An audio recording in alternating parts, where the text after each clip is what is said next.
The best of the Morning X with Barnes, Leslie, and Jimmy. 99X. Briefcase ain't here. He must have taken it with him. What? Well, he's got to come home sometime. Maybe we should trash the place, send him a little message. I don't think he's going to get that message, Joe. I mean, the guy's got worms in his living room. Good morning, X. Barnes, Leslie, and Jimmy. Please welcome Karen Duffy to the Morning X. Hey, how are you? Good morning. Hello. How are Good to you? see you. Thanks for having me. Yeah, you know, Nice to meet you. a lot of people forget you've been in a ton of movies. That was from Dumb and Dumber. And I forgot, I think MTV, and I know all the, you've done a lot of work with so many different health organizations, but you also had like pretty cool acting career. Well, thank you. I think my range is sinisterly narrow, and but it's kind of fun.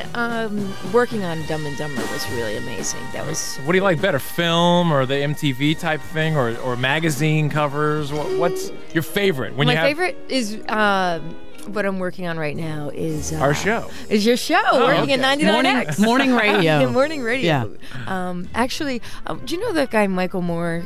Sure. Yes. He's been up We've here had a him on couple a bunch times. of times. Yeah. Well, we're working on a show. We had a show a couple years ago called TV Nation. I loved that show. Was that was the a one where we great had show. OJ as a guest and everyone Yeah. walked out of the audience or Yes, something? exactly. Yeah. What's he Never working did on that now? ever air?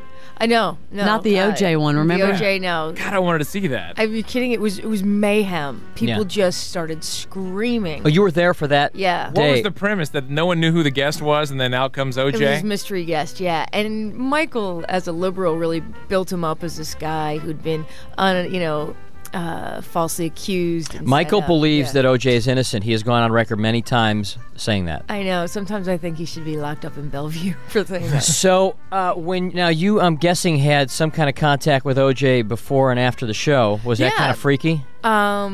I did not. I didn't have contact with him, but Michael did. And Michael actually wrote an entire script that he thinks that OJ is innocent. And so for putting together the script, he had a pretty good relationship with OJ. Well, I'm sure. You know? OJ's. Yeah, it's like, oh, Hey, you're you my wanna come buddy. over? Hey, buddy. Yeah. So now You're right, what- I didn't do it. Come What on are you over. and Michael more working on now? On a show called The Awful Truth, which is going to fire up in May. Is that more of kind of the same stuff? Him going after the big guy? Little guy goes after big guy? Jimmy, what happened is we kept going after corporations and corporate sponsors, and we couldn't actually get on the air anymore because we were alienating all our sponsors. You dug yourself so deep. We were talking here not long ago that because Coke just unloaded like 2,000 of its 6,000 local employees.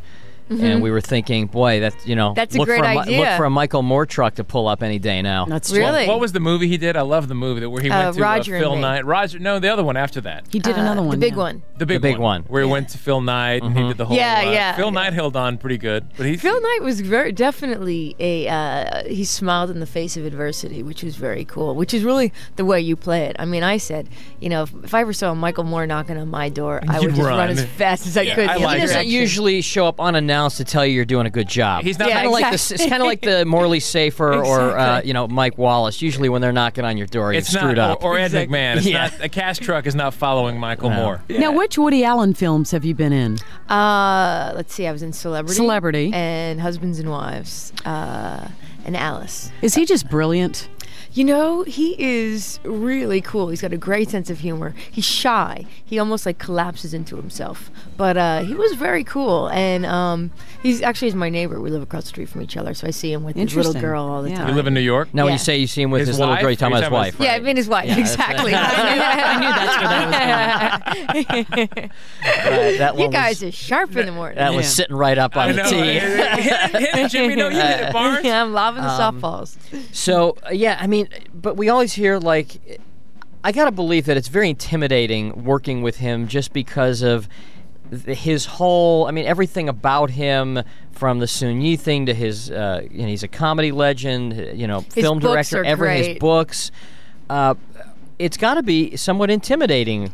I think, you kind of just have to suck it up and just, act like you know what you're doing. And, I got a great bit of advice George Clooney said that, when you're working as an actor, or really in something that you really love, when you're up against other people, they never hire the most talented person. He said they usually hire the most confident person. So if you can just fake being confident, you've got your way swindled all the way in there. Jobs too. Job interviews too, right? Yeah, exactly. So does he? When he is working on a movie set, will he socialize with you? I mean, No, you guys go out to dinner? No, at all, or- no. the He man doesn't even behind the look tent? at you. I mean, is he- Are you doesn't look at kidding? you. You've made more eye contact with me, Barnes, than he has. In Oh, that's saying something. Years, No, Well, he doesn't. you know. He doesn't even look Yeah. at you. Well, does he just go off into the production tent and hide in there and come out when he needs to speak to somebody? Is it through No, another he's person? on the set, but he's got a bunch of people who speak for him, and so he'll only come up to you if you're how actually do you- making him laugh. How do you get that job? You're Yeah, Woody. You're Woody's Woody's go-between. person. I know. You're the guy I'm who you Woody's can just boy. see eye to eye with him, and you're the one who's the messenger. It's got to be Yeah. a tough job. Yeah, Karen Duffy is here, who is in town today at Georgia State. You were about to say a minute ago what your favorite thing was, and we cut you off, which we're good Oh, at doing. that is working with Michael Moore on. Oh, it is? as a I thought you were going to say correspondent. something else, because you said what you're doing today. Oh yeah, well, I'm working. I'm flying back to New York to finish up a piece. Oh, okay, so you're doing Yeah. that later on. I Yeah. got you. I thought you were talking about the Georgia State Georgia thing. and State. You know what? Actually, when I waltzed in here, I was just giving you a little rundown. I've been sick for the past 4 years. Let's talk about that because that was very well publicized. You and it was very serious and still is. Yeah. You have a brain tumor. Yeah, it's something called sarcoidosis of the central nervous system. How did you find out about this? I was actually at the Emmys living like on a high life, and I woke up the next morning with like the worst headache of my life.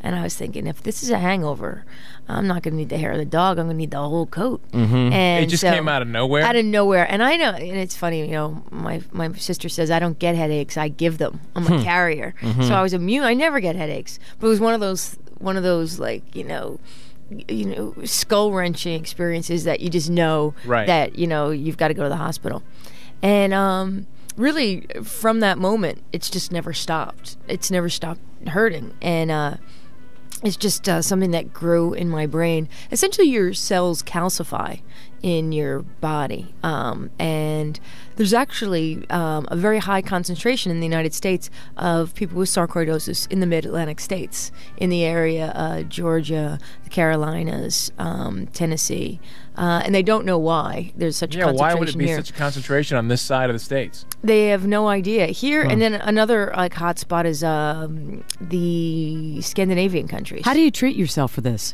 Well, I take steroids, painkillers, and I've been on a chemo drug, methotrexate, for 4 years, and it's been great. But the thing, it's been great because I'm able to get up in the morning and sit here and talk to you guys. But the biggest lesson I learned was that I have to be compliant with my medicine, and that at the same time every day I have to stay on a schedule, and if I miss that, I'm good for nothing. So. I mean, you were telling us that this morning you had to take morphine, and I mean that'll just knock you on your butt. If you took it, if I gave you what I just took, Yeah. you would fall apart like a house of cards. But for me, it's just attacking the pain receptors. So I'm sitting here, I can balance the budget. So it goes right to where it needs goes to right go. to where it and needs just- to go, and yeah, I mean, I can. So, what kind of pain are you in right now? Right now, I've got no pain. I got a Well, smile on my face. the interview's not over yet. Yeah. This interview isn't over. More after a quick break. You can also find it and more on the Morning X with Barnes and Leslie podcast. You're inside the best of the Morning X.